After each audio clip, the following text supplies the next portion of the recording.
City చర్చికి స్వాగతం. అనేకులు తలంచుచున్నట్లు యేసు పేదవాడా? ఈ భూమి మీద జీవించిన దినాలలో ఆయన పేద జీవితం జీవించాడా? ఆయనది పేద పరిచర్యనా? ఆయనను అనుసరించిన శిష్యులది కూడా పేద పరిచర్యనా? ఎంత మాత్రమూ కాదు. దీనిని రుజువు చేయుటకు పాస్టర్ రవి గారు 25 ఆధారములతో ఈ సిరీస్ నందు అద్భుతముగా వివరించారు. ఈ సిరీస్లో ఇది మొదటి భాగము. ప్రార్థనాపూర్వకముగా విని దీవింపబడండి. మన మధ్యలో ఉన్నటువంటి పాస్టర్ గారిని మనం ఆహ్వానిస్తాం. హల్లెలూయా. మనము ఇంతవరకు సమృద్ధి గల చోటు, సమృద్ధికి 5 నియమాలు అనే సిరీస్ ని మనం ధ్యానించాం. అనేక విషయాలు మనం నేర్చుకున్నాం కదా.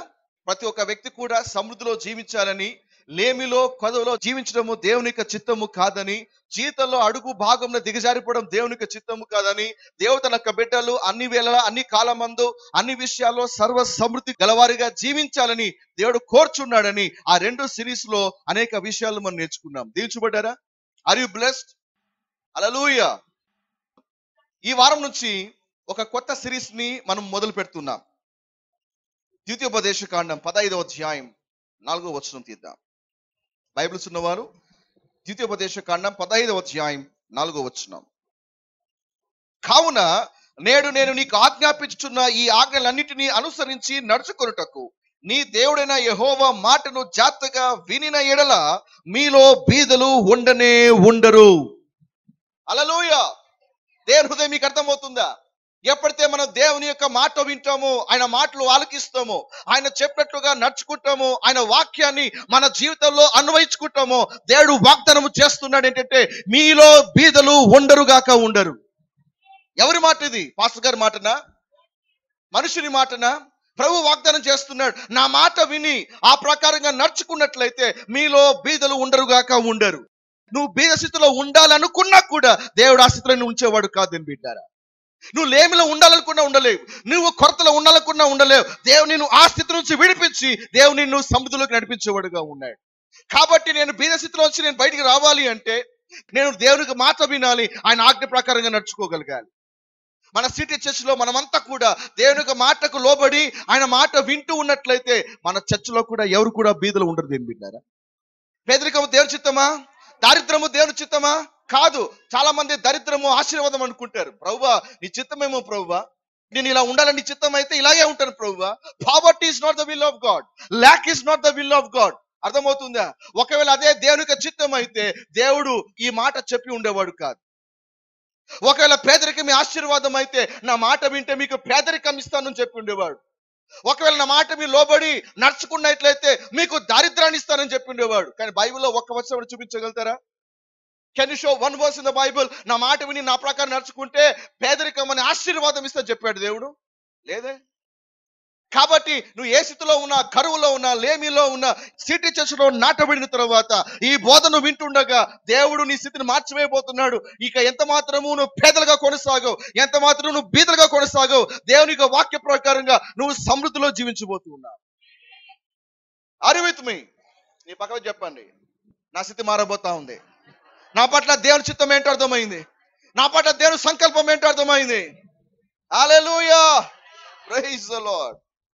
మరొక వచనం చూపించి ముందుకు కొనసాగుదాం. మొదటి సమూయేలు 2వ అధ్యాయము 8వ వచనం. నేను చదువుతున్నాను, మీ బైబిల్లో ఆ మాట మీరు పరిశీలించాలి. దరిద్రను అధికారులతో కూర్చుండబెట్టుటకును మహిమ కల సింహాసనమును స్వతంత్రింప చేయుటకును వారిని మంటిల నుండి ఎత్తువాడు ఆయనే, లేమి గల వారిని పెంట కుప్పం మీద నుండి లేవనెత్తువాడు ఆయనే, దరిద్రులను లేవనెత్తువాడు ఆయనే. ఆమె చెప్పండి ఒకసారి. ఒకవేళ దరిద్రము దేవుని చిత్తం అయితే దేవుడు లేపేవాడా? లేమి దేవుని చిత్తం అయితే ఆయన లేపి రాజులతో కూర్చుండబెట్టువాడా? కాదు కదా. కాబట్టి దరిద్రత లేమి దేవుని చిత్తము కాదు. అందుకే ప్రభు అంటాడు, నేను లేపుతాను, లేపడానికి నేను ఇష్టపడుతున్నాను, ఆ స్థితి నుంచి విడిపించడానికి నేను ఇష్టపడుతున్నాను, నిన్ను రాజులతో కూర్చోబెట్టాలని ఆశపడుతున్నాను ప్రభు మాట్లాడుతున్నాను. కాబట్టి 1% కూడా నీ మనసులో పేదరికము దేవుని చిత్తమేమో, లేమి దేవుని చిత్తమేమో, ఈ కొరత దేవుని చిత్తమేమో, ఇలాగ ఉండడము దేవుని చిత్తమేమో అని నీ ఆలోచన అలాగ నిలబడిపోతే, నీ ఆలోచన అలా కొనసాగితే దేవుని ఆశ నుంచి విడిపించలేదు. హల్లెలూయా. చెప్పండి, పేదరికము దేవునికి చిత్తము కాదు. లేమి దేవుని యొక్క చిత్తము కాదు. బీద స్థితి దేవుని యొక్క చిత్తము కాదు. ద్వితీయోపదేశ కాండం 8వ అధ్యాయంలో మీరు ఆశీర్వాదము శాపాల గురించిన పట్టిక అక్కడ కనిపిస్తుంది. ఏమిలేరా, ఒక వ్యక్తి దేవునికి మాట విని ఆయన ప్రకారంగా నడుచుకున్నట్లయితే ఆ ఆశీర్వాదాలు ఎలా ఉంటే అక్కడ రాయబడి ఉంది. అక్కడ అప్పు ఇస్తావు కానీ అప్పు తీసుకున్నావని రాయబడి ఉంది. ఆకాశం అని మంచి ధననిధి తెరవబడుతుందని రాయబడి ఉంది. నీ కొట్లు నింపబడతాయని రాయబడి ఉంది. నీ గానగలు నింపబడతాయని రాయబడి ఉంది. కానీ ఎక్కడ కూడా నువ్వు అప్పు చేస్తావని, లేమిలో ఉంటావని, కొదలో ఉంటావని రాయబడలేదు. కానీ ఆ శాపల యొక్క పట్టిక చూస్తే నీవు ఆయన మాట వినక ఆయన మాట ప్రకారంగా నడుచుకోకపోతే నీకు క్షామం వస్తుందని రాయబడి ఉంది. కాబట్టి పేదరికము, లేమి, కొరత అది శాపముల యొక్క పట్టికలో ఉంది కానీ ఆశీర్వాదం ఒక పట్టికలో రాయబడలేదు. దీన్ని బిడ్డారా, దేవునికి స్తోత్రం. మనం దేని మాట వింటున్నాం, ఆ ప్రకారంగా మనం నడుచుకుంటున్నాం. నీ పక్కకు చెప్పండి ఒకసారి, నేను దేవుని మాట వింటున్నాను, ఆ ప్రకారంగా నడుచుకుంటున్నాను. కనుక దేవుడు నన్ను నేనున్న స్థితి నుంచి లేవనెత్తి రాజులతో కూర్చుండబెట్టబోతున్నాడు, అధికారులతో కూర్చుండబెట్టబోతున్నాడు, ప్రధానులతో కూర్చుండబెట్టబోతున్నాడు, ఉన్నతమైన వ్యక్తులతో కూర్చుండబెట్టుతున్నాడు. ఒక రోజున నేను ఆ స్థితికి రాబోతున్నాను, ఆ స్థితిలో కూర్చుండబోతున్నాను. ఒక రోజున మీరు నన్ను చూడబోతున్నారు. యేసు ప్రభువారు చాలా పేదవాడు కదండి. యేసు ప్రభువారి యొక్క పరిచయం చాలా బీద పరిచర్య. కాబట్టి యేసు ఒక బిడ్డగా నేను ఆయన మార్గంలో నేను నడుస్తానండి అని బోధించే వాళ్ళు చాలా మంది ఉన్నారు. మార్క్స్ సువార్త 12వ అధ్యాయం 24 రాయబడింది కదా, వారు దేవుని యొక్క లేఖనములను సరిగ్గా అర్థం చేసుకోలేకపోతున్నారు. దేవుని వాక్యంలోని శక్తి ఏంటో అర్థం చేసుకోలేకపోతున్నారు. వాళ్ళు అర్థం చేసుకోకపోవడం మాత్రమే కాదు, వాళ్ళు అబద్ధాన్ని నమ్ముతున్నారు, అబద్ధాన్నే ప్రకటిస్తున్నారు. ప్రజలు కూడా అబద్ధాన్ని నమ్మేటట్లుగా చేస్తున్నారు. యోబు 38వ అధ్యాయం 2వ వచనం రాయబడింది కదా, ఏమనంటే వారు జ్ఞానము లేని మాటలు చెప్పి ప్రజల ఆలోచనని చెరుపుతా ఉన్నారు. ఈరోజు నా సందేశం ఒక టైటిల్ ఏంటంటే యేసు ప్రభువారు పేదవాడా అని. ఆయన పేద పరిచర్యన మనము ఈ యొక్క సిరీస్ లో దాన్ని మనం అన్వేషించబోతున్నాం. ప్రతి ప్రశ్నకు మనం జవాబు బైబిల్ నుంచి కనుగొనబోతున్నాం. మనం ఏది కూడా గుడ్డిగా నమ్మాల్సిన అవసరం లేదండి. సిటీ చర్చ్ లో నాకు తెలిసి నా విశ్వాసులు ఏది గుడ్డిగా నమ్మరు. నమ్ముతారా? అపోస్తల కార్యం 17వ అధ్యాయం 11వ వచనంలో బెరియా విశ్వాసుల గురించి రాయబడి ఉంది. ఆ బెరియా విశ్వాసులు ఎవరట? వారు దేవుని యొక్క వాక్యమును సంపూర్ణ సిద్ధ మనస్సుతో అంగీకరించిన వారు. అంత మాత్రమే కాదు, అంగీకరించి పౌలు శీలులు చెప్పిన మాటలు వాక్యానుసారంగా ఉన్నాయా లేదని పరిశోధన చేసేవారు. ఈరోజు మనమంతా కూడా ఆ బెరియా విశ్వాసులుగా మారాలి. లేఖనాల్ని అన్వేషించేవారుగా మారాలి. సత్యము మీరు ఎరుగుదురు, ఆ సత్యం మిమ్మల్ని స్వతంత్రులుగా చేస్తుంది. హల్లెలూయా. యేసు ప్రభువారు పేదవాడు కాదని, యేసు ప్రభువారి యొక్క పరిచర్య పేద పరిచర్య కాదు అని నేను బైబిల్లోంచి 25 ఆధారాలు చూపించబోతున్నాను. యేసు ప్రభువారు యొక్క పుట్టుకతో ప్రారంభిద్దాం, ఆయన పరిచర్యలోకి కొనసాగుదాం, చివరికి ఆయన ఎలా పాతి పెట్టబడ్డాడో కూడా చూద్దాం. యేసు పేదవాడు అని బోధించేవారు చూపించే మొదటి వాక్యం లోక సువార్త 2వ అధ్యాయం 1-7 వచనాలు. ఆ దినములలో సర్వలోకమునకు ప్రజా సంఖ్య వ్రాయవలనని కైసరు ఔగుస్తు వల్ల ఆజ్ఞ అయ్యెను. ఇది కురేనియు సురియు దేశమునకు అధిపతి అయి ఉన్నప్పుడు జరిగిన మొదటి ప్రజా సంఖ్య.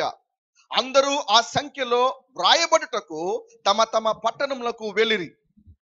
యేసేపు దావీదు వంశంలోను గోత్రంలోను పుట్టినవాడు కనుక తనకు భారీగా ప్రదానము చేయబడి గర్భవతి అయి ఉండిన మరియతో కూడా ఆ సంఖ్యలో వ్రాయబట్టకు గలిలయలోని నజరేతు పట్టణంలో నుండి యూదయలోని బెత్లెహేమనబడిన దావీదు ఊరికి వెళ్ళెను. వారు అక్కడ ఉన్నప్పుడు ఆమె ప్రసవ దినములు నిన్నెను గనుక తన తొలిచూలు కుమారుని కని పొత్తిగుడ్డలలో చుట్టి సత్రములో వారికి స్థలము లేనందున ఆయన పశువుల తొట్టిలో పరుండబెట్టెను. ఆ దినములో ప్రజా సంఖ్య రాయాలని కైసరు ఆజ్ఞ ఇచ్చాడు. ప్రతి ఒక్కరు కూడా తమ పేరు నమోదు చేసుకోవాలి. మనమంతా కూడా ఓటర్ హక్కు కోసం నమోదు చేసుకుంటాం కదా ఎలక్షన్స్ వచ్చినప్పుడు. అలాగా ఆ దేశంలో ఎంతమంది ఉన్నారో అందరూ కూడా నమోదు చేసుకోవాలి, తమ తమ సొంత ఊళ్ళకు వెళ్ళాలి అని ఆజ్ఞ ఇచ్చినప్పుడు యేసేపు మరియ బయలుదేరతారు. సద్దుకాయక మాటలు వినాలి. యేసేపు నజరేతు వాడు. బెత్లెహేముకి ఎందుకు పోయాడు అంటే దేవునికి వాక్యం రాయబడింది కదా, యేసేపు దావీదు వంశంలోను గోత్రంలో పుట్టినవాడు. దావీదు ఎక్కడ పుట్టాడు? బెత్లెహేములో పుట్టాడు. మీరు మొదటి సమయంలో 16వ అధ్యాయం చదివితే దావీదు ఒక సొంత ఊరు బెత్లెహేం అని రాయబడి ఉంది. ఆ వంశంలో పుట్టిన వాడు కాబట్టి యోసేపు కూడా ఎక్కడికి వెళ్ళాడు? బెత్లెహేంకి బయలుదేరుతున్నాడు. ఎవరిని తీసుకొని? వాళ్ళ భార్యను తీసుకొని బయలుదేరుతున్నాడు. అప్పటికే యోసేపు ఒక భార్య గర్భవతి. హల్లెలూయా. మెల్లిగా ఆ ఒక భార్యను తీసుకొని నజరేతు నుండి ఎక్కడికి వెళ్తున్నాడు? బెత్లెహేంకి వెళ్తున్నాడు. నజరేతు నుండి బెత్లెహేంకి 70 మైలు. ఇంకో మాట చెప్పాలంటే 112 కిలోమీటర్లు. మీరు ఆలోచించండి, ఒకవేళ ఇద్దరు కూడా పేదవాళ్ళు అయితే, కటిక బీద వాళ్ళు అయితే, గర్భవతి భార్యను తీసుకొని కాలి నడకన 112 కిలోమీటర్లు నడిపిస్తాడా? ఆలోచించండి. 112 కిలోమీటర్లు ఎప్పుడు నడిచారా? అంతెందుకండి, మీరు ఎప్పుడైనా పాదయాత్ర చేశారా? ఒక 10 కిలోమీటర్లు నడవగానే కాలు వాపులు వచ్చేసి హాస్పిటల్ అడ్మిట్ అయిపోతాం. 2 రోజులు పడక నుంచి లేం. కానీ ఆ దినాల్లో చూడండి, ఖచ్చితంగా యోసేపు తన భార్యని కాలి నడకన తీసుకొని అయితే వెళ్ళి ఉండాడు. ఆ దినాల్లో గొప్ప వాళ్ళకైతే గుర్రాలు ఉంటాయి, మధ్యతరగతి వాళ్ళైతే వాళ్ళకి గాడిదలు ఉంటాయి, మరి పేదవాళ్ళైతే నడుచుకుంటూ వెళ్ళేవాళ్ళు. అందుకే యేసు వారు బోధ చేస్తున్నప్పుడట దేవుని వాక్యం రాయబడింది మార్కు సువార్తలో, అనేక మంది వివిధ గ్రామాల నుంచి కాలి నడకన యేసు వద్దకు వచ్చేవాళ్ళంట. కనీసం వాళ్ళు ఒక వాహనాన్ని కూడా తీసుకునేటువంటి స్తోమత వాళ్ళకి లేదు కాబట్టి. హల్లెలూయా. సో వాట్ ఐ బిలీవ్ ఏమంటే, ఖచ్చితంగా యేసు తన భార్యను నడిపించైతే తీసుకుపోయిండాడు. చూద్దాం రండి. అప్పటికే ఆమె గర్భవతి. 6వ వచనం, వారు అక్కడ ఉన్నప్పుడు ఆమె ప్రసవ దినములు నిన్నెను. అయితే మరియా యోసేపు ఏం చేస్తారు చూడండి. తన తొలిచూలు కుమారుని కని పొత్తిగుడ్డలతో చుట్టి సత్రములో వారికి స్థలము లేనందున ఆయనను పశువుల తొట్టులో పరుండబెట్టెను. సత్రం అంటే ఏంటి? హోటల్. ఆ దినాల్లో సత్రాలు ఉచిత సత్రాలు కాదు, డబ్బులు ఇచ్చి రూమ్ తీసుకోవాలి. వాళ్ళ సొంత ఊరు బెత్లెహేమా? కాదు కదా. యేసే సొంత ఊరు ఏమో నజరేతు. ఊరుగాని ఊర్లోకి వచ్చారు. ఇప్పుడు ఆ బెత్లెహేంలో వాళ్ళు ఉండడానికి ఒక బస్సు కావాలి. ఇప్పుడు మీరే ఏదైనా ఊరికి వెళ్తారండి, ఊరుగాని ఊరికి వెళ్తారు, రాత్రి బస్సు చేయాలి, ఏం చేస్తారు? ఒక హోటల్కి వెళ్తారు. అయితే వీళ్ళు కూడా ఖచ్చితంగా ఒక సత్రానికి వెళ్ళారు. ఆ సత్రం అంటే డబ్బులు ఇచ్చి ఆ సత్రాన్ని వాడుకోవాలి, అంటే రెంట్ అన్నమాట, హోటల్ బుకింగ్ చేసుకోవాలి. ఒకవేళ మరియా యోసేపులు పేదవాళ్ళు అయితే డబ్బులు లేకపోతే హోటల్ కాడికి వెళ్ళి, సార్ మాకు ఒక రూమ్ రెంట్కి నన్ను అడిగేవాళ్ళ? లేదు కదా. ఇప్పుడు మీరే ఉన్నారండి, జోలో డబ్బులు లేవు, ఒక హోటల్కి వెళ్ళి సార్ హోటల్ రెంట్ ఎంత అని అడుగుతావా? ఫస్ట్ నేను జోలో డబ్బులు చూసుకుంటాను, నా దగ్గర డబ్బులు ఎంత ఉంది, ఈ డబ్బులతో రూమ్ రెంట్లు వస్తాయా? వస్తాయి అనుకుంటే వెళ్తావు, లేకపోతే వెళ్ళవు. మళ్ళీ వీళ్ళు సత్రం వద్దకు వెళ్ళారు అన్న దాని అర్థం ఏంటి? డబ్బు లేకుండా ఊరికే సార్ ఫ్రీగా ఇస్తారేమో నేను వెళ్ళారా? లేదు కదా. They have the money. సత్రం అంటే మన దృష్టిలో ఏదో ఒక చిన్న గది అనుకుంటాం. చిన్న గది కాదు. బైబిల్లో సత్రము అనే పదానికి గ్రీకు భాషలో ఒక మాట ఉంది, కటాలుమా అని. కటాలుమా అనే పదము బైబిల్లో 2 చోట్ల రాయబడ్డాయి. ఒకటేమో ఇక్కడ, మరొకటేమో మార్కు సువార్త 14వ అధ్యాయం 14-15 వచనాలు రాయబడ్డాయి. కాబట్టి ఈ సత్రము ఎలాంటిది అని తెలుసుకోవాలి అంటే ఇంకొక వచనాన్ని ధ్యానిస్తే అర్థమవుతుంది. రండి మార్కు సువార్త 14వ అధ్యాయంకి వెళ్దాం. ఈ సత్రం అంటే మామూలుగా ఒక చిన్న గది ఉండి 2 మనుషులు మాత్రమే పట్టే సత్రమా, లేకపోతే అది ఎలాంటి పెద్ద హోటల్? అది ఎంత పెద్ద హోటల్ అది చూద్దాం రండి. మార్కు సువార్త 14వ అధ్యాయం 14-15 వచనాలు చూద్దాం. యేసు ప్రభువారు ఈ మాట చెప్తున్నాడు. అతడు సామాగ్రితో సిద్ధపరచబడిన గొప్ప మేడ గది మీకు చూపించును. యేసు ప్రభువారు అన్నారు, ఇంకా ఆయన పస్కా ఆచరించాలి. సిలువకి వెళ్ళే కంటే ముందుగా చివరిసారి తన శిష్యులతో కలిసి పస్కాను ఆచరించాలి. కాబట్టి తన శిష్యుల్ని పలానా ఊరికి వెళ్ళమంటున్నాడు, పలానా చోటుకి వెళ్ళమంటున్నాడు. అక్కడ ప్రభు అన్నాడు ఏమంటే, అతడు సామాగ్రితో సిద్ధపరచబడిన గొప్ప మేడ గది. అండర్లైన్ చేయండి, గొప్ప మేడ గది. ఈ పదానికి కూడా గ్రీకు భాషలో కటాలుమా అని రాయబడి ఉంది. కాబట్టి కటాలుమా అంటే ఏంటి? చిన్న గదా? చదవండి, మీ బైబిల్ ఏముంది? గొప్ప మేడ గది. ఎంత గొప్ప మేడ గది తెలుసా?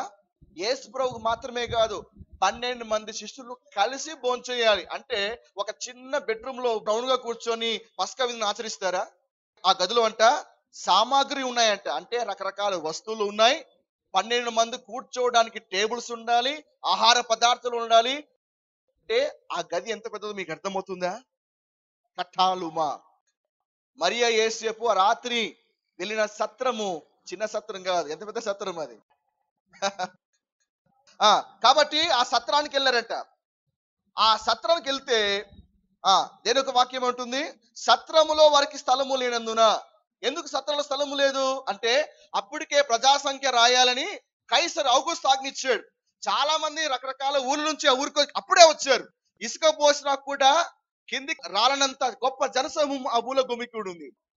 ఎక్కడికి వెళ్ళినా హోటల్ బుకింగ్స్ అయిపోయినాయి, ఎక్కడికి వెళ్ళినా సత్రాన్ని ఫుల్. ఇప్పుడు మనకు కూడా అండి ఏదైనా ఒక పెద్ద వివాహం జరిగింది అనుకోండి, ఒక పెద్ద రాజకీయ నాయకుడు వస్తున్నాడు అనుకోండి, వెంటనే మెయిన్ లాడ్జెస్ అన్ని కూడా బుక్ అయిపోతాయి. సేమ్ ఇది కూడా అలాగే. మరియా యేసేపు బెత్లెహేముకు రాగానే అన్ని కూడా బుకింగ్ అయిపోయినాయి. సత్రంలో స్థలము లేదు. కాబట్టి సత్రంలో స్థలము లేనందున ఆయన పశువుల తొట్టులో పరుండబెట్టాడు. ఏంటి పశువుల పాక అంటే, ఆ దినాల్లో రాజులు గుర్రాల మీద వచ్చేవాళ్ళు, అధిపతులు గాని సైనికులు గాని గుర్రాల మీద వచ్చేవాళ్ళు. ఈ గుర్రాలన్నీ కూడా ఒక పశువుల పాకలో కట్టేస్తారు. ఆ పశువుల పాకలో ఈ గుర్రాలకి అన్ని కూడా నీళ్లు పెట్టేవాళ్ళు. పశువులు తొట్టి ఉంటాయి, నీళ్లు ఉంటాయి, ఆ గుర్రాలన్నీ కట్టేసేవాళ్ళు. వాళ్ళు తమ వ్యవహారం చూసుకొని మళ్ళా వచ్చి గుర్రాలు తీసుకొని వెళ్ళిపోయేవాళ్ళు. కాబట్టి మరియా యేసేపుకి ఆ రాత్రి మరి సత్రంలో స్థలం లేదు, ఓ పక్కన పుట్టినప్పుడు వస్తున్నాయి కాబట్టి వెంటనే వాళ్ళు పశువుల పాకకు వెళ్ళారు. అంటే డబ్బులు లేనందున పశువుల పాకకు పోయారా? సత్రంలో స్థలం లేదండి, డబ్బులు ఉన్నాయి కాబట్టి సత్రానికి వెళ్ళారు. ఆ రూమ్ దొరకలే, ఇక ఆప్షన్స్ లేవు కాబట్టి పశువుల పాకకు వెళ్ళారు. ఆ పశువుల పాకలో మరియా యేసు ప్రభువారికి జన్మనిచ్చింది. హల్లెలూయా. యేసు పేదవాడు అని బోధించేవారు చూపించే రెండవ ఆధారం లూకా సువార్త 2వ అధ్యాయం 23 నుంచి 24 వచనాలు. అప్పుడు యేసు ప్రభువారు జన్మించారు. శిశువుగా ఉన్నటువంటి యేసు ప్రభువారిని తీసుకొని మరియా యేసేపులు దేవుని ఆలయానికి వెళ్ళారు. దేని వాక్యం చూడండి 23వ వచనంలో. మోషే ధర్మశాస్త్రము చెప్పున వారు తమను శుద్ధి చేసుకొను దినములు గడిచినప్పుడు ప్రతి తొలిచూలు మగపిల్ల ప్రభుకి ప్రతిష్ఠ చేయబడవలెను అని ప్రభు ధర్మశాస్త్రమందు వ్రాయబడినట్టు ఆయనను ప్రభుకి ప్రతిష్ఠించుటకును 24వ వచనం. ప్రభు ధర్మశాస్త్రమందు చెప్పబడినట్లు గువ్వల జతనైనను 2 పావురపు పిల్లలనైనను బలిగా సమర్పించుటకును వారు ఆయనను యెరూషలేముకు తీసుకొని పోయిరి. ఆ దినాల్లో ఆచారం ఏంటంటే, బిడ్డ పుట్టిన తర్వాత దేవునికి ప్రతిష్ఠ చేయాలి. అంటే యెరూషలేం ఆలయంలో తీసుకెళ్తున్నారు. వెళ్ళేటప్పుడు ఆఫరింగ్ కూడా తీసుకెళ్ళి వెళ్ళాలి, కానుక కూడా తీసుకెళ్ళాలి. కాబట్టి కానుక తీసుకెళ్ళాలి అన్నప్పుడు మరియా యేసేపు ఏం తీసుకెళ్లారు? 2 పావుర పిల్లలు తీసుకెళ్లారు. మరి గువ్వలు పావురాలు ఎవరు సమర్పిస్తారు అని మనం బాగా ఆలోచిస్తే, ధర్మశాస్త్రంలో ఆఫరింగ్స్ అనేటివి దేవుడు వారి యొక్క ఆర్థిక పరిస్థితులు బట్టి డివైడ్ చేశాడు. స్తోమత ఉంది అంటే అతడు ఎద్దును సమర్పించవచ్చు, స్తోమత లేకపోతే ఒక మేక పిల్లలు సమర్పించవచ్చు. మరీ స్తోమత లేదు, మరీ పేదవారుగా ఉన్నట్టుగా కనిపిస్తే వారు పావుర పిల్లలు తీసుకొని సమర్పించవచ్చు. దేని వాక్యం చూద్దాం. లేవియా కాండం 12వ అధ్యాయం 8వ వచనం. ఆమె గొర్రె పిల్లను తేజాలని ఎడల ఆమె 2 తెల్ల గువ్వలైనను 2 పావురపు పిల్లలైనను దహన బలిగా ఒక దానిని, పాప పరిహారార్థ బలిగా ఒక దానిని తీసుకుని రావాలను. పావుర పిల్లలు ఎప్పుడు తీసుకుని వస్తారు?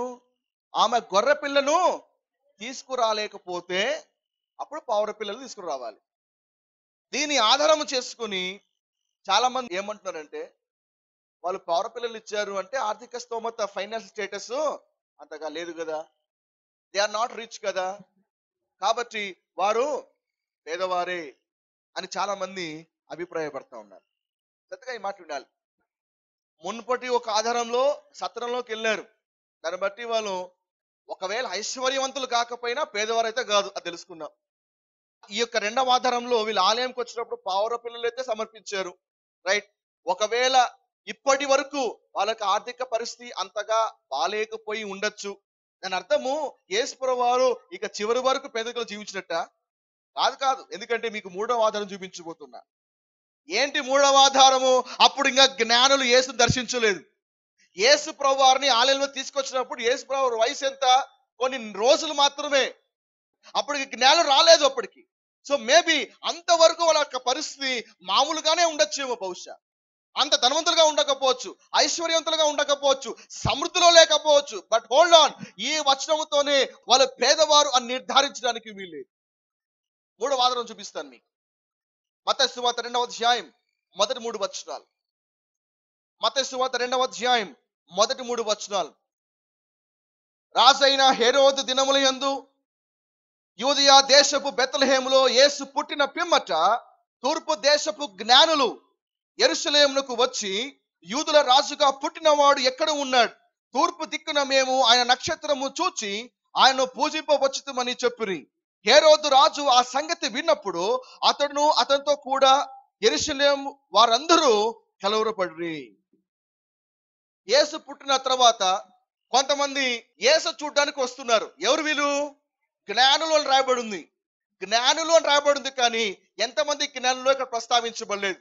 కాబట్టి నాటకంలో కానీ యేసుప్రభు వారి యొక్క మూవీలో కానీ చూసినట్లయితే ముగ్గురు బయలుదేరుతున్నట్టుగా చూపిస్తారు, కానీ ముగ్గురు అనే సంగతి బయలు చెప్పట్లేదు. కానీ మనకు చరిత్రలో కొంతమంది పూర్వీకులు ముగ్గురని భావించేవాళ్ళు. పైగా వాళ్ళ పేర్లు కూడా చెప్పారు ముందుగానే. ఏంటంట? ఒక వ్యక్తి పేరు ఏమంట క్యాస్పర్ అంట, ఇంకొక వ్యక్తి పేరేమో బెల్తాషర్ అంట, ఇంకొక వ్యక్తి పేరేమో మెల్కియోర్ అంట. అంటే వాళ్ళ పేర్లు కూడా చెప్పబడ్డాయి. బట్ బైబిల్ అయితే ఎంతమంది జ్ఞానులో స్పష్టంగా చెప్పలేదు. అర్థమవుతుందా? మరొక తర్జుమాలో తెలుగులో జ్ఞానులను ఉంది, ఇంగ్లీష్ లో వీరిని మ్యాగీ అని రాయబడి ఉంది. ఇంకో కొన్ని ట్రాన్స్లేషన్ లో దే ఆర్ వైజ్ కింగ్స్ అని రాయబడి ఉంది. అంటే వీళ్ళు జ్ఞానులు మాత్రమే కాదు, దే ఆర్ కింగ్స్. యెషయా గ్రంథము 49వ అధ్యాయం 23వ వచనంలో ఒక ప్రాఫెసీ ఉంది యేసు ప్రభువారిని గురించి. ఏమనంటే, రాజులు భూమి మీద నీకు సాగిలపడి నమస్కారము చేసెదరు అని. యేసు ప్రభు పరిచర్యలో ఏ రాజు నమస్కారం చేశాడు? హేరోదు చేశాడా? పిలాతు చేశాడా? అన్నా చేశాడా? కైపా చేశాడా? ఏ రాజు యేసు పాదలు సాగిలపడ్డాడు? వాళ్ళు ఎవరో కాదు, ఆ జ్ఞానులే. ఆ జ్ఞానులు రాజులే ఉన్నారు కాబట్టి యేసును వెతుక్కుంటా వచ్చి ఆయన పాదాల ఎదుట సాగిలపడి నమస్కారము చేశారు. హల్లెలూయా. ఏమండి, రాజు బయలుదేరితే ఎక్కడికైనా రాజు ఒకడే పోతాడా? సీఎం ఎక్కడికైనా వెళ్తే సీఎం ఒకటే పోతాడా? ఆయన కారు ఒకటే పోతుందా? సీఎంతో పాటు ఏం వెళ్తుంది? కాన్వాయ్ వెళ్తుంది. ముందు 10 కార్లు ఉంటాయి, వెనకాల 10 కార్లు ఉంటాయి. అర్థమవుతుందా? కాబట్టి రాజు వెళ్తుంటే రాజుతో పాటు ఏం కదలాలి? సైన్యం కలుతుంది. క్యారవాన్ అంటారు, సైన్యుడు కాదు, క్యారవాన్ అని చెప్పచ్చు.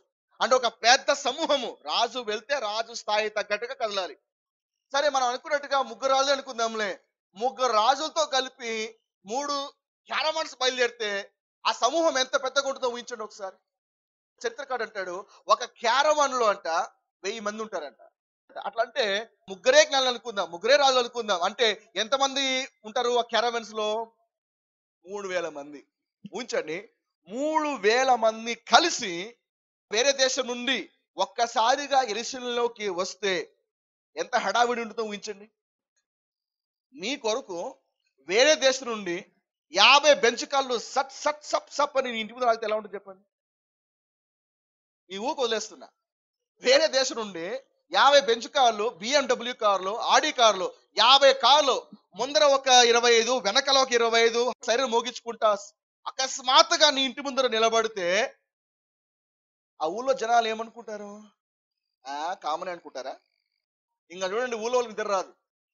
రోజు చూసేటువంటి వ్యక్తిని 6 నుంచి వింతగా చూడడం మొదలెడతారు. ఇంతగా బెంజ్ కార్లు వచ్చాయి, BMW కార్లు వచ్చాయి, ఆడి కార్లు వచ్చాయి అంటే ఈయన ఎవరై ఉంటారు? అతను మామూలు వ్యక్తి అయితే కాదు. అర్థమవుతుందా మీకు? హల్లెలూయా. కాబట్టి ఒక్కసారి ఆ హడావిడి అంతా చూసిన తర్వాత దేవునికి వాక్యం అంటుంది కదా, ఏమని? రాజు మాత్రమే కాదు, ఊళ్ళో ఉన్న వాళ్ళందరికీ టెన్షన్ పుట్టుకుంది. హల్లెలూయా. వాళ్ళు నేరుగా వచ్చి రాజుని కలిశారు. ఎప్పుడైతే ఆ రాజును కలిశారో, యూదుల రాజుగా పుట్టినవాడు ఎక్కడ? పాముడుగా పుట్టినవాడు కాదు, పేదవాడుగా పుట్టినవాడు కాదు, రాజుగా పుట్టినవాడు ఎక్కడ అని అడిగాడు. యేసుప్రభు పేదవాడా? యేసుప్రభు దరిద్రుడా? యేసుప్రభు సామాన్యుడా? కాదు కదా. ఒకవేళ దరిద్రుడైతే పేదవాడైతే క్యారవాన్ అవసరమా? ఇక్కడ మీకు మాట చెప్పాలి, ఆయన నిజంగా రాజు కాకపోతే నువ్వు వెళ్ళి రాజు అంటే ఎలా ఉంటుంది? ఒక అడుక్కున్న వాడి వద్దకు వెళ్ళి నువ్వు రాజయ్యా అంటే ఎలా ఉంటుంది? ఎరా జోకులు వేస్తావు నా మీద, పిచ్చి పిచ్చిగా ఉంది అంటాడు. మళ్ళీ లేని వాడిని పట్టుకొని రాజు అంటే ఎవరికైనా కోపం వస్తుంది కదా. రాజు పట్టుకొని రాజు అంటే గుర్తింపు వస్తుంది. వీళ్ళు కూడా హేరోదు వద్దకు వచ్చి రాజు ఎక్కడా అంటే రాజు కాబట్టి రాజు ఎక్కడ అని అడిగాడు. హల్లెలూయా. జ్ఞానులు మెల్లిగా అక్కడి నుంచి బయలుదేరారు. 9వ వచనం, వారు రాజు మాట విని బయలుదేరిపోచుండగా తూర్పు దేశమున వారు చూచిన నక్షత్రము ఆ శిశువు ఉండిన చోటు మీదుగా వచ్చి నిలిచి వరకు వారికి ముందుగా నడిచాను. 10వ వచనం చూడండి, వారు ఆ నక్షత్రము చూచి అత్యానంద భరితులై ఇంటిలోకి వచ్చి, ఎక్కడికి వచ్చారు? పశువుల పాకు వచ్చారా? మన గ్రీటింగ్ కార్డులో చూస్తాం కదా, జ్ఞానులు కాపర్లు రౌండప్ చేసి జీసస్ ని హ్యాపీ క్రిస్మస్ చెప్తుంటారు. కానీ జ్ఞానులు యేసుని ఎక్కడ చూశారు? పశువుల పాకలో చూసారా, ఇంట్లో చూసారా? యేసు ప్రభువారిని జ్ఞానులు ఇంటిలో చూశారు. So they have a house. అప్పటికి యేసు ప్రభు వయసు 2 సంవత్సరాలు. అప్పుడు శిశువుగా లేడు, అప్పుడు బాలుడుగా ఉన్నాడు. ఇంగ్లీష్ బైబిల్లో మీరు చదివితే యేసు ప్రభువారు పశువుల పాకలో పుట్టినప్పుడు శిశువుగాను, జ్ఞానులు యేసును చూసినప్పుడు బాలుడుగాను ఉన్నట్టుగా రాయబడింది. తెలుగులో 2 కూడా శిశువులే ఉంటే అప్పుడు కూడా చిన్న శిశువుగానే అనుకుంటారు. కాదు కాదు, అప్పటికి 2 years of age. జ్ఞానులు యేసు పుట్టగానే బయలుదేరారు, కానీ యేసుని వెతికి యేసుని కనుగొని వచ్చేకి 2 సంవత్సరాలు పట్టింది. అందుకే హేరోదు అన్నాడు కదా, 2 సంవత్సరాల వయసు ఉన్నటువంటి మగపిల్లలందరినీ కూడా సంహరించండి అన్నాడు. ఎందుకంటే అప్పుడు కానీ యేసు దాదాపు 2 సంవత్సరాలు కాబట్టి. Praise the Lord. ఇంటిలోకి వచ్చి తల్లి అయిన మరియను ఆ శిశువును చూచి సాగిలపడి ఆయనను పూజించి అండర్లైన్ చేయండి. ఈ జ్ఞానులు ఎవరు నమస్కారం చేశారు చూడండి, స్పష్టముగా వారు ఆయనను పూజించి వారిని పూజించి కాదు. జ్ఞానులు మరియను పూజించారా? జ్ఞానులు యేసేపును పూజించారా? ఆయనకు మాత్రమే, ఆ శిశువుగా ఉన్నటువంటి యేసు క్రీస్తుకు మాత్రమే, రాజుగా పుట్టిన ఆ దేవునికి మాత్రమే నమస్కారము చేశారు. నిజమైన జ్ఞాని సరైన వ్యక్తిని ఆరాధిస్తారు, అజ్ఞానులే పిచ్చి పిచ్చి వాళ్ళని ఆరాధిస్తారు. కొంతమంది చూడండి, యేసు ప్రభుతో పాటు యేసేపుని మరియను కూడా కలిపి పూజిస్తుంటారు అన్నమాట. కొంత నిల్లోకి వెళ్తే ఫోటోలు ఉంటాయి, లెఫ్ట్ ఏమో యేసేపు, రైట్ ఏమో మేరీ ఉంటుంది, మధ్యలో చిన్న బాలుడు ఉంటాడు యేసు ప్రభు. Family photo. ఆ ఫోటోకి అందరు నమస్కారం చేస్తూ ఉంటారు. నా యేసు ఎవరితో సమానుడు కాదు, నా యేసు అందరికంటే ఉన్నతమైన వాడు. నా యేసు ప్రభువాని వేరే వ్యక్తులతో సమానంగా చేయకండి. నా యేసు ప్రభువాని మానవులతో సమానం చేయకూడదు. ఆయన ఉన్నతమైన వాడు, అద్భుతమైన వాడు, ఆయన మానవులకి మించిన వాడు. హల్లెలూయా. ఆయన మాత్రమే పూజార్హుడైన, ఆయన మాత్రమే స్తుతులకు అర్హుడైన, ఆయన మాత్రమే ఆరాధనకు యోగ్యుడైన. ఆయనతో పాటు నేను ఎవరికి కూడా ఆరాధన చేయడానికి వీల్లేదు. ఈ సత్యము మీ మనసులో స్థిరపరచబడాలి. ఇంకా నువ్వు యేసును కాకుండా మరియ కూడా దేవతనే, యేసేపు కూడా దేవుడే అనే అభిప్రాయం ఉంటే ఆ అభిప్రాయాన్ని నువ్వు సరి చేసుకోగలగాలి. మరియ కూడా మంచిదే, గుణవంతురాలే. We respect as a mother, as a woman, but we must never worship Mary. మరియను ఆరాధించమని బైబిల్ ఎక్కడైనా ఉందా? లేదు కదా.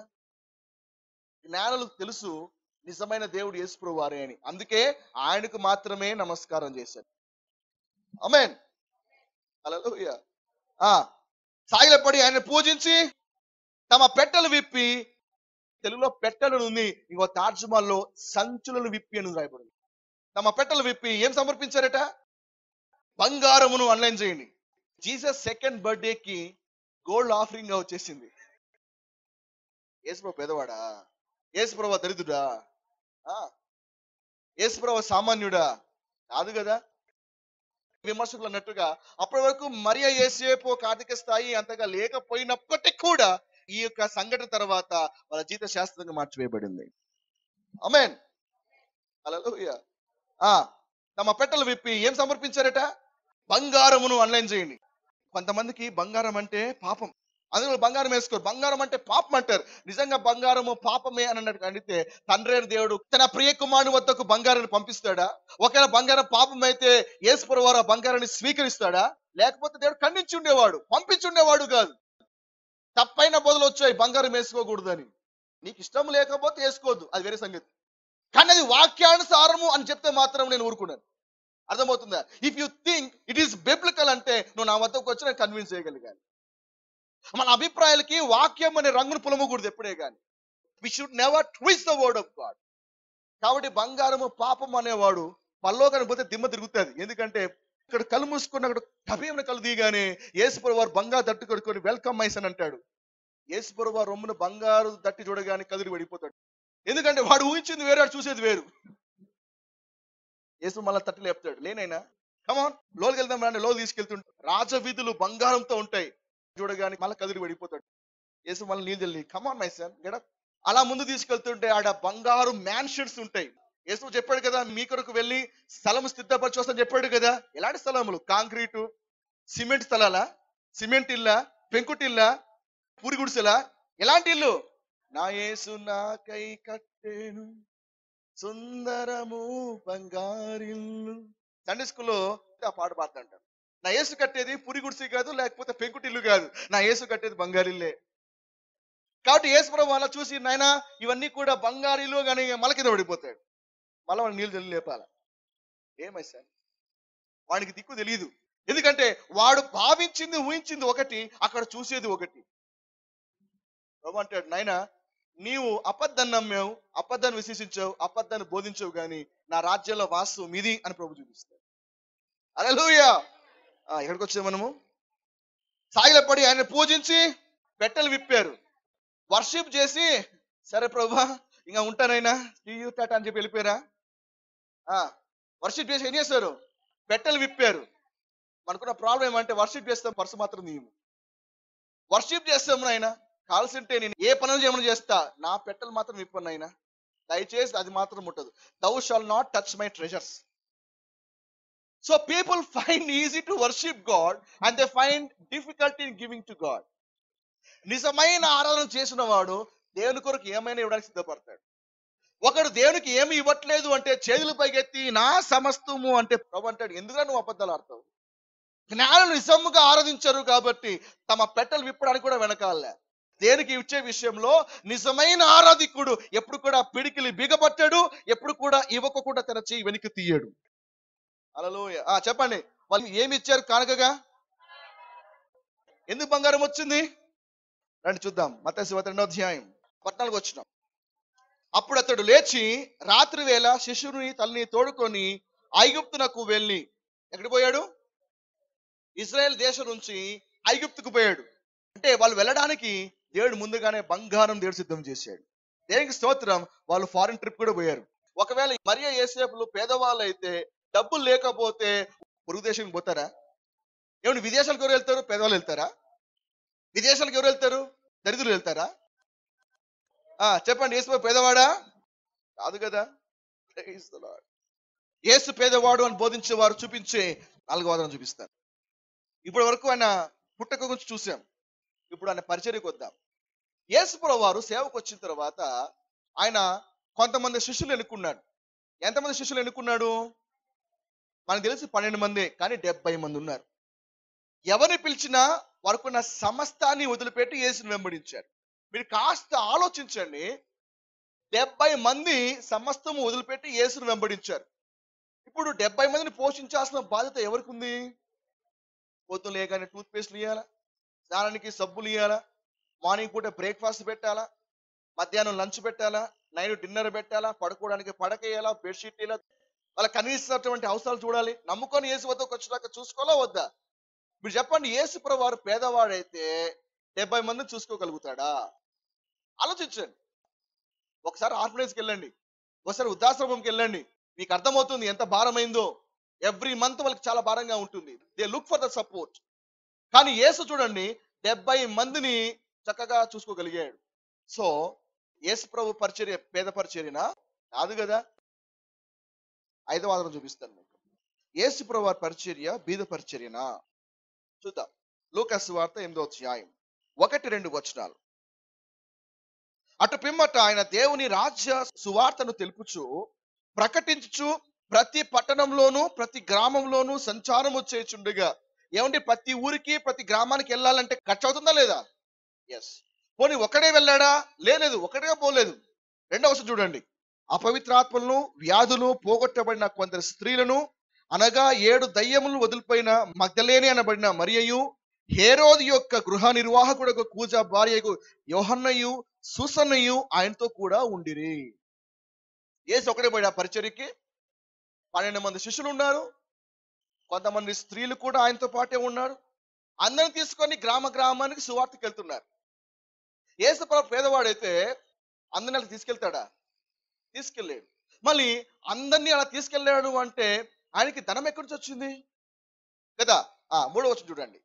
వీరును ఇతరులు అనేకులు, అంటే శిష్యులు స్త్రీలు మాత్రమే కాదు, ఇంకా అనేకులు తమకు కలిగిన ఆస్తితో వారికి ఉపచారము చేయించు వచ్చును. కాబట్టి యేసు ప్రభు వారికి ధనం ఎక్కడి నుంచి వచ్చింది అంటే పరిచర్య చేస్తుండగా అనేకులు స్వస్థపరచబడిన వారు, అనేకులు మేలు పొందుకున్న వారు తమ ధనముతో దేవుణ్ణి సేవించడం ప్రారంభించారు. హల్లెలూయా. పాస్టర్ గారు ఒకవేళ ఇచ్చింటే కొంచెం ఇచ్చిండొచ్చండి. ఇంత మాత్రాన్ని యేసుప్రభు వారు పరిచర్య గొప్ప పరిచర్య అనగలుగుతామా? శ్రద్ధగా వినాలి. ఎంత ఫైనాన్స్ ఉండేదంటే మినిస్ట్రీలో, 6వ పాయింట్ గా మీకు చెప్తున్నాను. ఆయన యొక్క ఫైనాన్స్ ని హ్యాండిల్ చేయడానికట యేసుప్రభు వారు ఒక కోశాధికారిని నియమించుకున్నాడు. He appointed one treasurer. యోహాను సువార్త 13వ అధ్యాయం 28వ వచనం. మీకు తెలిసిన వాళ్ళు ఒక బీదవాడు ఒక ట్రెజర్ ని పెట్టుకోవడం చూసారా? లేదే. యేసు నిజంగా బీదవాడైతే ఒక అసిస్టెంట్ అవసరమా? లేకపోతే ఆయన పరిచయలో డబ్బులు లేవు అంటే మళ్ళీ డబ్బు సంచి అవసరమా? దాని మీద యూదాన్ని నియమించడం అవసరమా? హల్లెలూయా. యేసు పేదవాడా? కాదు కదా. మళ్ళీ ఆ డబ్బుతో ఏం చేసేవారు? చూడండి. కనుక పండుగకు తమకు కావలసిన వాటిని కొనుమని అయినను బీదలకు ఏమైనా ఇమ్మని అయినను యేసు వాంతో చెప్పినట్టు అనుకున్నారు. అంటే ఆ డబ్బుతో ఏం చేసేవారు? పండుగ కాసం వంటి కొన్ని ఖర్చులకు గాను ఏమని, లేకపోతే వీళ్ళకి ఏమైనా అవసరమైతే కొనుక్కోవడానికి, బీదలకు సహాయం చేయడానికి. దేనికి స్తోత్రం. యేసుప్రభువు వారు బీదలు కూడా సహాయం చేశాడు. He helped poor. ఆయన కూడా పేదలకు సహాయం చేశాడు. కానీ వచ్చిన ద్రవ్యం అంతా కూడా యూదా చేతుల మీదనే ఇవన్నీ కూడా ఖర్చు అయ్యేటివి. సో నా ప్రశ్న ఏంటంటే, యేసు పేదవాడు అయితే ఒక ట్రెజరర్ అవసరమా? లేదు. సో యేసు ప్రభు పరిచర్య పేద పరిచర్యనా? కాదు కదా. ఓకే. 7వ ఆధారం, యేసు ప్రభు వారి పరిచర్య బీద పరిచర్య కాదని అనడానికి 7వ ఆధారం, యూదా డబ్బు హ్యాండిల్ చేస్తున్న డబ్బులో చాలా వరకు మింగేసేవాడు. యూదా దొంగ. డబ్బులు పడగానే ఎవరైనా వచ్చి 1000 రూపాయలు వేయగానే కొన్ని నోట్లు లేపేసేవాడు.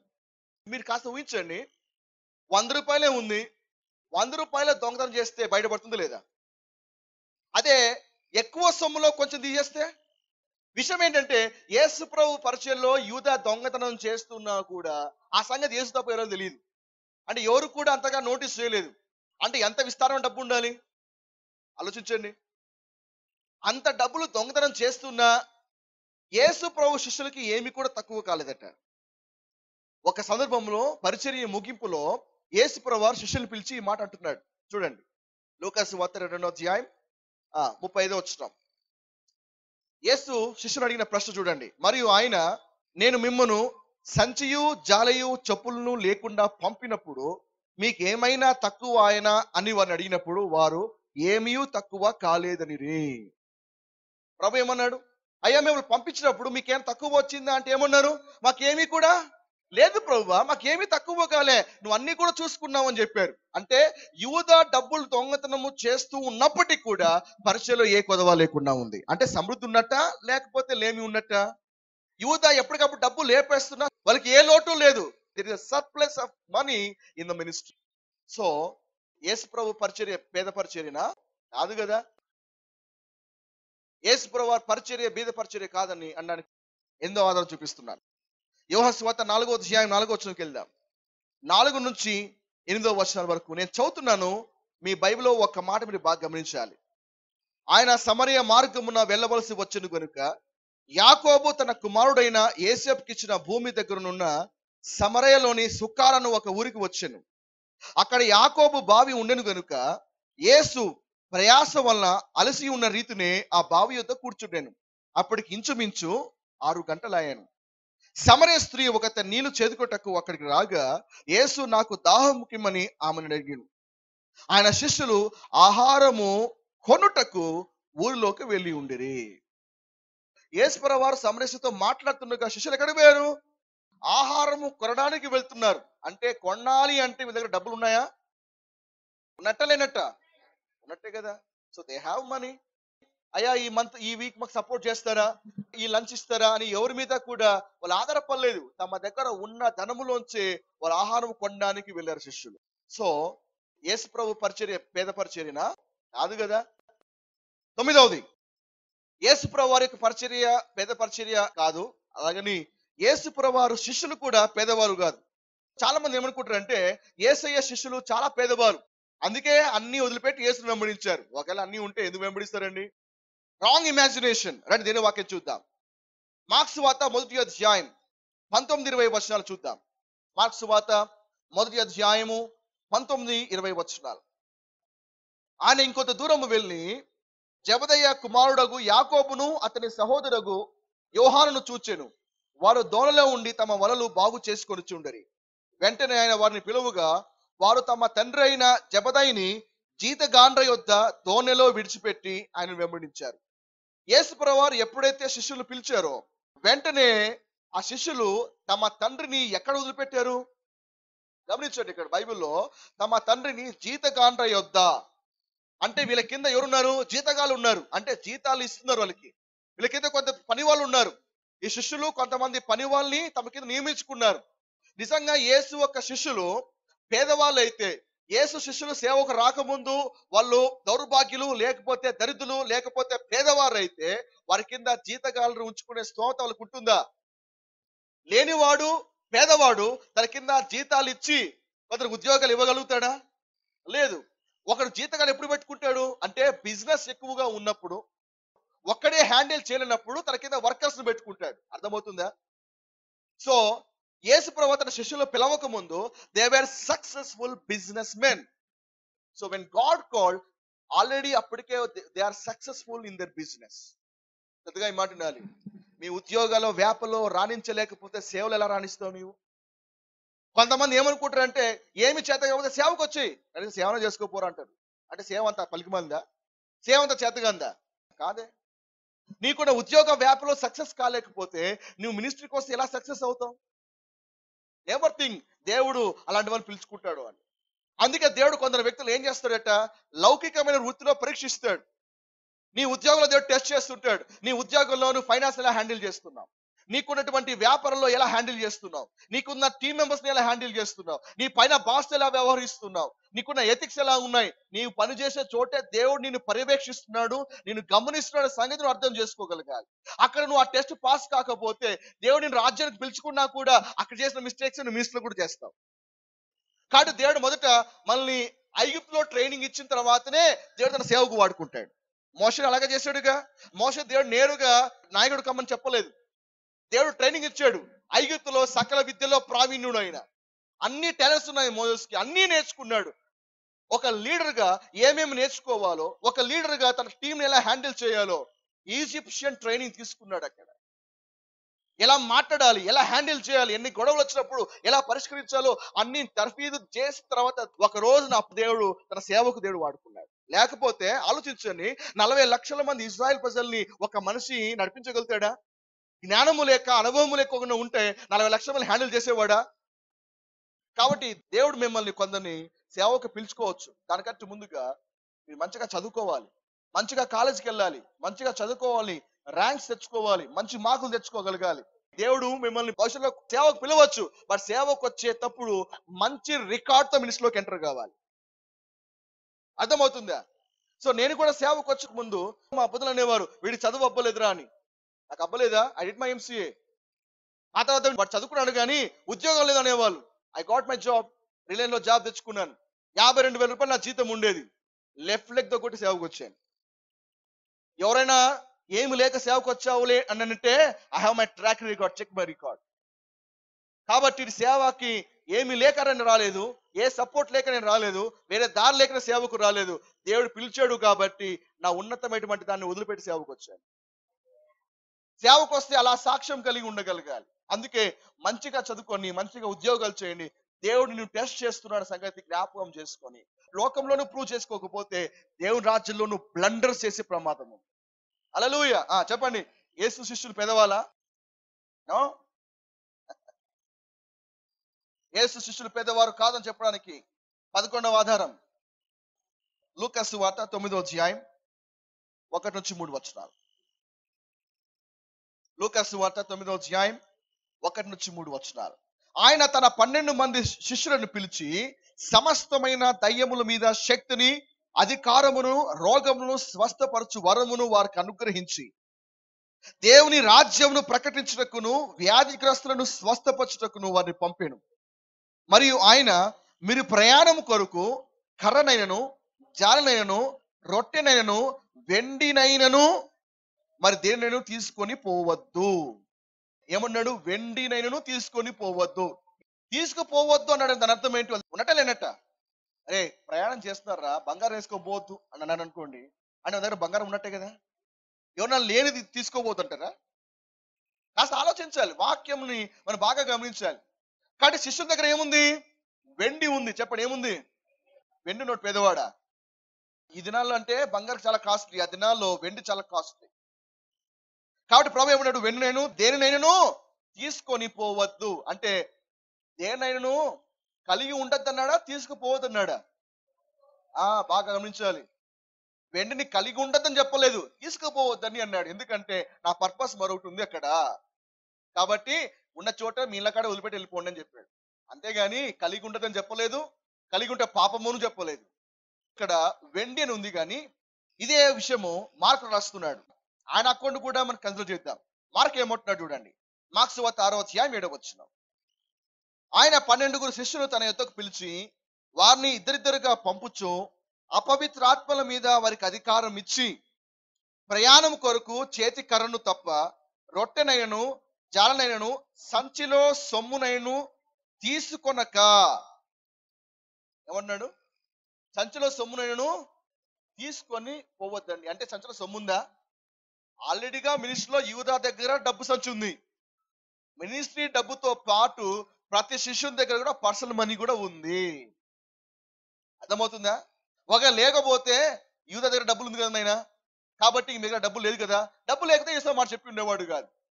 సో మినిస్ట్రీలో యూదా దగ్గర డబ్బు సంచి ఉంది, కానీ ప్రతి శిష్యునితో అంటున్నాడు మీరు సంచిలో డబ్బులు తీసుకొని పోవద్దండి అంటున్నాడు. అంటే every disciple has sufficient money. ఆశ్చర్యంగా ఉంది కదా. కలిగి ఉండదని చెప్పలే, మీరు తీసుకొని పోవద్దండి. దేవుడు ఒక ప్రత్యేకమైన కారణంతో ఆ సందర్భంలో చెప్పాడు, కానీ having money is not a sin. చాలా మంది ఈ లేఖనాలను ఆధారం చేసుకొని డబ్బుతో మనం సేవ చేయలేం, డబ్బు కలిగి ఉండకూడదు, అన్ని అమ్మేయాలి, అన్ని వదిలేయాలి. యేసుప్రభువు వారు ఏమి తీసుకుపోతున్నాడు కదా, అందుకే ఏమీ లేకుండా కట్టుబడితో సేవకి వెళ్ళిపోతా. ఎక్కడి నుంచి వచ్చింది ఆధారం అది? So people have misinterpreted. కాదు, దేవుని వాక్యాన్ని వాళ్ళు సగమే అర్థం చేసుకున్నారు, మిగతా సగం అర్థం చేసుకోలేదు. ఆ సందర్భంలో తీసుకుపోవద్దన్నాడు, అంతేగాని ఎప్పటికీ కలిగి ఉండకూడదని చెప్పలేదు. దాని కంటిన్యూషన్ మన లూకాసు వార్తలో చూద్దాం. లూకాసు వార్త 22వ అధ్యాయం 35-36 వచనాలు చూద్దాం. నేను చదువుతున్నాను, మీ బైబిల్లో దాన్ని పరిశీలించండి. మరియు ఆయన, నేను మిమ్మల్ని సంచియు జాలియు చెప్పులను లేకుండా పంపినప్పుడు మీకు ఏమైనా తక్కువ అయినా అని వారిని అడిగినప్పుడు వారు ఏమీ తక్కువ కాలేదన్నారు. అందుకైన ఇప్పుడైతే సంచి గలవాడు సంచియు జాలియు తీసుకొని పోవాలి అన్నాడా, లేకపోతే అలాగే ఉండిపోండ్రా అన్నాడా? అప్పుడేమో వద్దన్నాడు, ఇప్పుడేమన్నాడు? ఇప్పుడైతే అంటున్నాడు. అంటే ఇప్పుడు ప్రతి ఒక్కరు కూడా సంచి లేకపోతే సంచి ఉండాలి, జాలియు లేని వాడు జాలి తీసుకొని పోవాలి. సో చాలా మంది లేఖనంలో ఒక వాక్యాన్ని తీసుకొని సిద్ధాంతాలు బోధిస్తుంటారు. ఒక సువార్తను ఇంకో సువార్తతో పోల్చాలి. 4 సువార్తల్ని మనము ముందుంచుకుంటేనే సంపూర్ణమైన చిత్రం మనకు ఏర్పడుతుంది. అంతేగాని ఒక స్టేట్మెంట్ తీసుకొని పిచ్చి పిచ్చి సిద్ధాంతాలు బోధించకూడదు. చాలా మంది ఇప్పటికీ మినిస్ట్రీలో సార్ కట్టుబడితో బయటకు వచ్చారు సార్ అంటారు. దేవుడు పిలిచాడు, అలాగే దేవుడు చూసుకుంటాడు సార్ అన్నాడు. మంచిదే, దేవుడు చూసుకుంటాడు. దేవుడు ఒక సందర్భంలో శిష్యులు అలా వెళ్ళమన్నాడు. దేవుని యొక్క చిత్తంలో వెళ్తే దేవుడు అన్ని సమకూర్చాడు. అర్థమవుతుందా మీకు? దేవుని యొక్క చిత్తంలో దేవుడు చెప్తే అలా వెళ్ళినప్పుడు దేవుడు అన్ని సమకూరుస్తాడు. ఆ తర్వాత దేవుడు మళ్ళా వీరు అన్నాడు కదా, మీరు అన్ని కలిగి ఉండండి అన్నాడు. ఒకవేళ దేవుడు నిన్ను అక్కడ వెళ్ళు అని చెప్పాడు అనుకోండి, వెళ్ళు, దేవుడు సమకూరుస్తాడు. కానీ దేవుడు చెప్పని రీతిగా చెప్పని చోటుకి వెళ్ళామనుకోండి, దేవుడు సమకూర్చాడు. ఒక క్వశ్చన్ వేసుకోవాలి, ఏంటంటే ఆ చోటుకి దేవుడు వెళ్ళమన్నాడా, ఆ రీతిగా వెళ్ళమన్నాడా? రాంగ్ ప్లేస్ లో ఉన్నా దేవుడు సమకూర్చాడు. రాంగ్ ప్లేస్ లో ఉన్నా, రాంగ్ మెథడ్ లో వెళ్ళినా దేవుడు సమకూర్చాడు. దేవుడు చెప్పిన చోటుకి చెప్పిన రీతిగా వెళ్తేనే సమకూరుస్తాడు. దేవుని ఈ ప్రాంతంలో ఉండమన్నాడంటే నువ్వు వెళ్ళి ఇంకో ప్రాంతంలో ఉంటే దేవుడు దీవిస్తాడా? లేదు కదా. ఆయన చెప్పని చోట నేను దీవించాడు, ఆయన చెప్పని రీతిలో దేవుడు నిన్ను దీవించాడు. దేవుడు ఇస్సాకుతో మాట్లాడుతున్నాడు. ఇస్సాకు, నువ్వు ఐగుప్తుకు వెళ్ళొద్దు, ఇదే దేశం ముందు నీ ఉండు, విత్తనమే అన్నాడు. దేవుడు చిత్తం ఏంటి? ఐగుప్తులో ఉండాలని దేవుడు చెప్పాడు కాబట్టే దేవుడు ఐగుప్తుల సముద్రనిచ్చాడు. ఒకవేళ ఇస్సాకు ఐగుప్తు వైపు వెళ్ళిపోయి ఉంటే అక్కడ దీవించబడి ఉండేవాడా? ఖచ్చితంగా లేదు. సో ఎక్కడ ఉండమన్నాడో అక్కడ ఆశీర్వాదం, ఎలా వెళ్ళమన్నాడో అలా వెళ్తే నాకు ఆశీర్వాదం. Praise the Lord. ఎందుకంటే మినిస్టర్లు చాలా సేవకులు నాతో వచ్చి మాట్లాడుతుంటారు. సార్ ఊరుగా నుంచి వచ్చాను సార్, పల్లెటూరులో సేవ చేస్తున్నాం సార్, ఆ సంస్థలో చేరాం సార్, వాళ్ళు వేరే చోట పోస్ట్ చేశారు సార్, ఆ సంస్థ వాళ్ళు అక్కడ సేవ చేయమంటున్నారు సార్ అన్నారు. మంచిదే, కానీ ఒకటి నిర్ధారించుకోవాలి, ఈ స్థలము దేవుడి చిత్తంలో ఉందా? ఈ చోట దేవుడు నీకు ఏర్పాటు చేశాడా, లేదా నీకై నువ్వు అనుకొని వచ్చావా? దేవుని చిత్తము లేని చోట సమృద్ధి లేదు, దేవుని చిత్తము లేని చోట నువ్వు ఎదగలేవు కూడా ఎదగలేవు. So being the right place is very very important. Amen, hallelujah. ఎన్ని కారణాలు చూపించాను మీకు? 11 చూపించాను. దీవించబడుతున్నారా? ఇంకా మిగతా కారణాలు నెక్స్ట్ వీక్ కంటిన్యూ చేద్దాం. ఈ సందేశము ద్వారా మీరు దీవింపబడి ఉన్నారని మేము నమ్ముచున్నాము. మీరు అనంతపురంలో ఉన్నట్లయితే దేవుని వాక్యములో మరింత బలపడటానికి మా సహవాసమునకు ప్రేమతో ఆహ్వానించుచున్నాము. మా సంఘములో అనేకులు స్వస్థపరచబడుచున్నారు, సమస్యల నుండి విడుదల పొందుకొనుచున్నారు, దేవుని వాక్యములో బలపడి ఎదుగుచున్నారు. ఇట్టి సహవాసములోనికి మిమ్మును కూడా ఆహ్వానించుచున్నాము. మా address city church, Andhra bank colony park వెనుక, రామ్ నగర్, అనంతపురం. మా సెల్ ఫోన్ నెంబర్ 7386545455. మా వెబ్సైట్ www.citychurch.in.